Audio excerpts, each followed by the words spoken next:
Session Sudan. আমার বয়স 8 বছর। এখন আমরা বানাতে যাচ্ছি ব্যাট পেপার প্লেন। এটা একদম বাদুড়ের মতো উড়ে। তো বেশি কথা না বলে চলেন ভিডিওটা শুরু করে দিই। ক্যামেরাম্যান নিচে ধরো। আগে আপনারা এরকম একটা ভাঁজ দিয়ে নেবেন, দেখেন এমনি করে ভাঁজ। তারপরে এটা দ্রুত করো এমনি। তারপরে এই আবার এই পাশেরটা একদম এমনি করে নেবেন, ওকে। তারপরে এই পাশের এটা নেবেন এমনি করে, তারপরে এটা এমনি করে দেবেন, তারপরে আবার এটা এমনি করে এমনি করে। তো গাইজ আমরা কিন্তু ফ্লাইং টেস্টও করবো, তো একবার সেটা ঠিক আছে, তারপরে ঠিক আছে। তারপরে এটা এমনি করে, আর এই পাশেরটাও আমরা সেম ধরনেরই এমনি করে দেবো।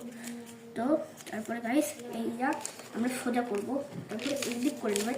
এদিক কিন্তু দেখে নেন, এদিক কিন্তু দেখে নেন।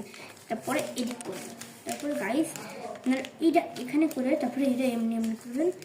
তো এটা এখানে এমনি করবেন, এখানে এমনি করে দেবেন। তারপরে পাশে এটা পাশেটা এমনি করে দেবেন, এই মাথার উপর এইটা দিবেন, ওকে গাইস। তারপরে করবেন কি করবেন কি দাঁড়ান দেখাচ্ছি। আগে একটু এটা একটু ভুল হয়েছে, একটু ঠিক করে নিন।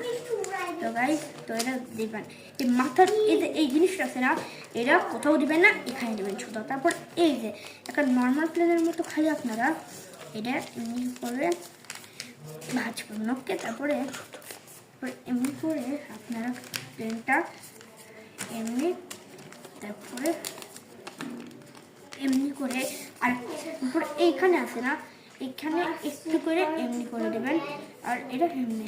তাহলে এবার আমরা কিন্তু তো হ্যাঁ গাইজ, আমরা এই পার্ট 2 আমরা পরের এপিসোডে ছাড়বো। তো আসসালামু আলাইকুম। তো আজকের ভিডিও শেষ, আমরা পরের এপিসোডে এটা ফ্লাইং টেস্ট করবো। তো bye bye, tata, see you.